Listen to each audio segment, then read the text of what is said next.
Modern Railways. In-depth railway news. Hello and welcome to the preview of the November 2022 edition of Modern Railways.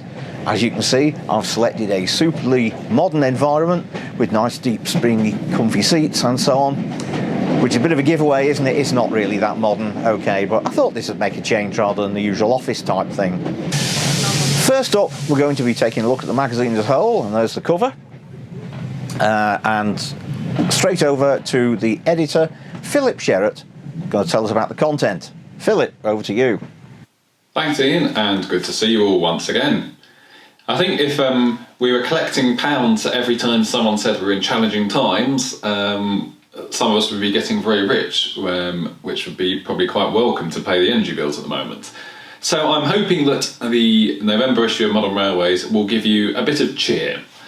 You'll see on the front cover that we've got a photo of our HST from the rail tour that we ran with cross country at the end of September to the Severn Valley Railway. That was a fantastic day out, and hopefully cheered everyone up and gave them an excuse to smile, and certainly the number of photographers who were out and the people who were involved. It generated a lot of interest, so hopefully that cheered people up a bit. So you can see some coverage of that in the magazine. But also, hopefully cheering you up a little bit, will be our coverage of developments in Scotland. Now, Scotland's railway is by no means perfect, but it seems to have a little bit more of an enlightened approach up there than we do south of the border. So, we've got a very good collection of features for you, looking at the strategy for Scotland's railway. And I've spoken, as I always do, to Bill Reeve, the Rail Director of Transport Scotland, and Alex Hines, the Managing Director of Scotland's Railway, and also to the new ScotRail Chief Operating Officer, Joanne Maguire. And one of the interesting things we talked about is the transfer to the public sector of ScotRail trains and how that's influencing the way that's run. And also, of course, the strategy for decarbonisation up in Scotland, which is ambitious, decarbonising rail services by 2035. And there's already some good progress being made, but there's a lot more still to do. But some very interesting reflections in that article about continuous electrification versus alternative traction, which are somewhat at variance with the view south of the border. Alongside that, we've got the usual update on developments in the Highlands with Frank Roach from the Highlands and Islands Transport Partnership, including the exciting master plan for Inverness and a rather interesting scheme being developed for more services around Fort William on the West Highland line.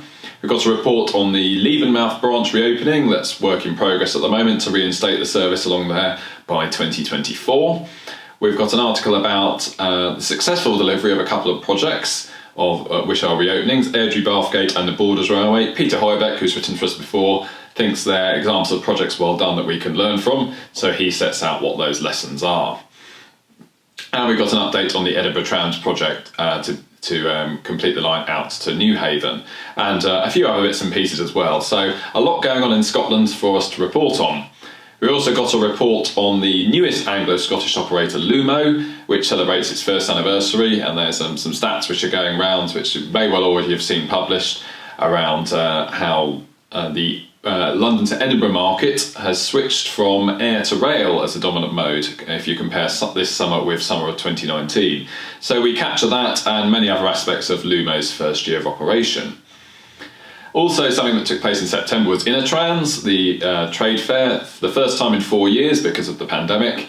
And there are 3 Stadler trains for the UK on display, so you've got some pictures of them. But Keith Fender's also given us a report of all the other interesting things that he spotted while he was out there for the week. His article is entitled Batteries with Everything.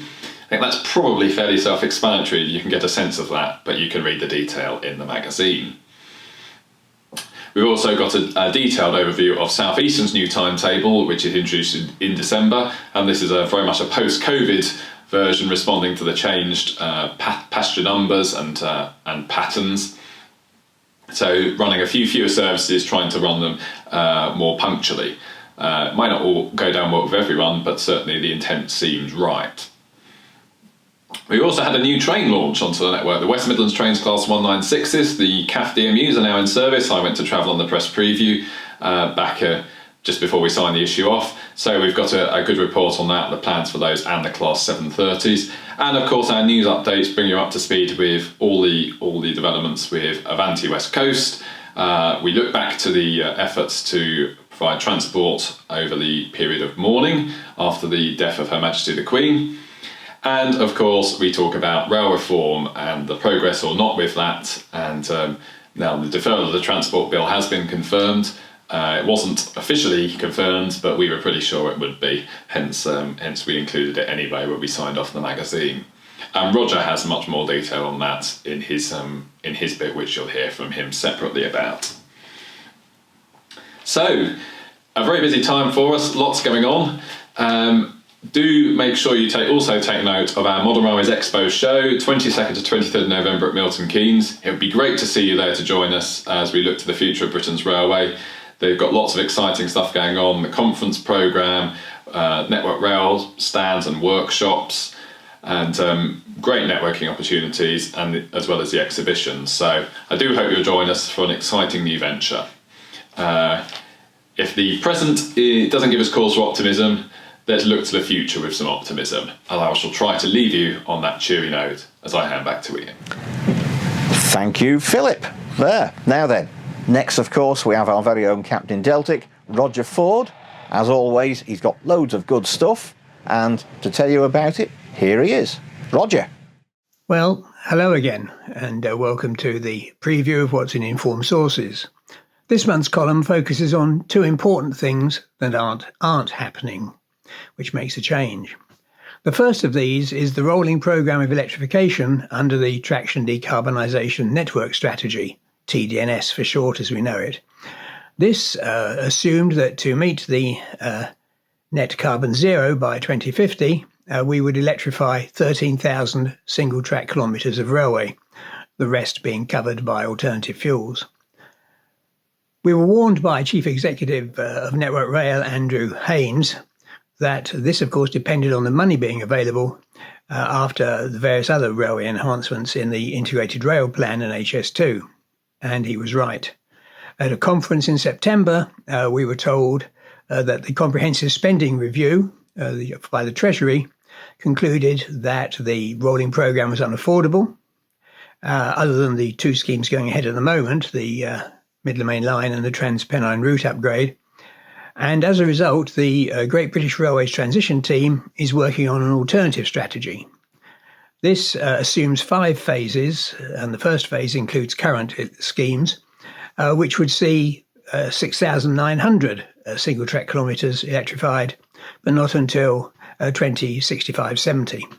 So that's very serious, and I go into the details of the alternative schemes. Obviously, if we're not going to decarbonise that way, we have to look at other options, and I look at separately look at the traction and rolling stock possibilities for dealing with the shortfall. Obviously, we can't completely make up for it, and we're going to have to run diesels well into the future.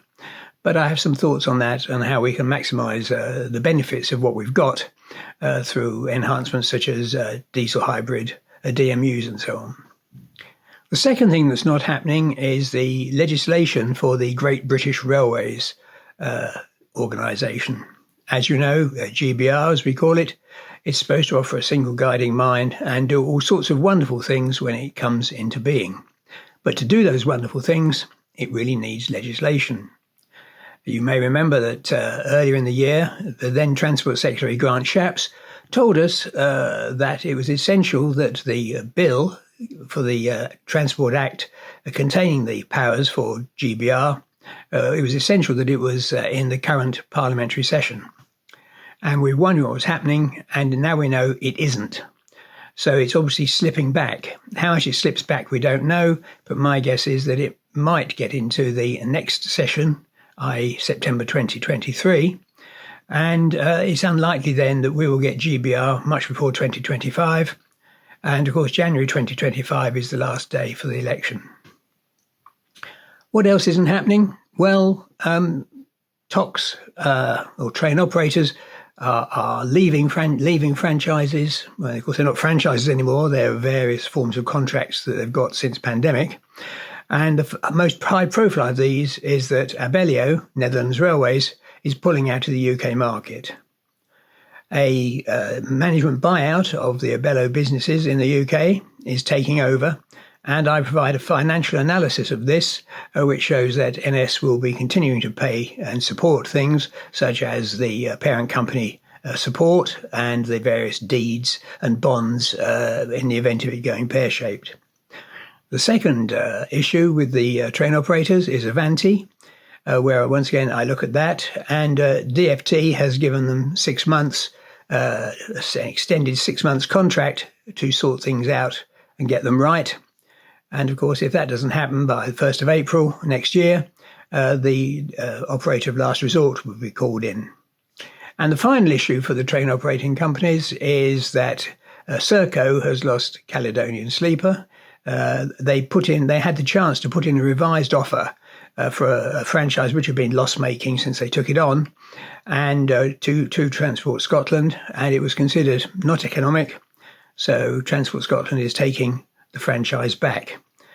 So that's the news for this month. Pretty depressing, I have to admit, but obviously we have to keep on reporting these things since they affect the future of the railway. See you next month. Goodbye. Thank you, Roger. That brings me to my Pam Up column, which has got no less than 3 features in it this month. First one, about third rail extension. Don't say, oh, we've heard it all before about Headbolt Lane. I discovered some new information. The RSSB have done a project on the safety of the third rail, so there are actually some numbers now.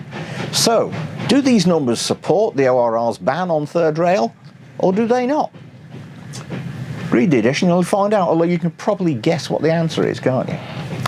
As well as that, I've got a bit of a what did I do on my holidays. I had a run with Great Rail Journeys, and no, it's not really a discussion of what I did on holiday, but it does mean there's quite a long train trip out there and train trip back, so there's a bit of discussion about the stock and some comparisons made to what we've got in the UK. But also, I dare say many of you have wondered about these. You see an advert for Great Rail Journeys. What's it like? Is it full of cranks and weirdos, or is it like an ordinary holiday? Well, I'm pleased to tell you it's like an ordinary holiday. Most of the people were really quite normal. No. Are they like me? No, we'll leave that bit. Finally, I've got a feature on shunters. The good old Class 08 has been with us for many, many years. I think the first ones came out in the early 1950s. But the design goes back to the LMS well before that. So it's quite possible that the design might see its 100th anniversary in a few years' time. So, could there be anything better? Could we do better than that? Well, there's the wonderful Clayton CBD 90 out and about, so they're now out earning corn. We could take a look at those. And there's a shunter being marketed by RSS, which is, rather strangely, sits on the bogie of an American freight loco. There are other options we'll take a look at. But, generally, we end up with the position that good old English Electric have produced something that's very, very hard to beat. Still, talking of hard to beat, this seat's really comfortable, so I think I'll leave it at that and I shall settle back and enjoy the rest of the journey. See you next month. Thank you. Bye. Visit www.modernrailways.com for more interesting and essential information about the British Railway Network.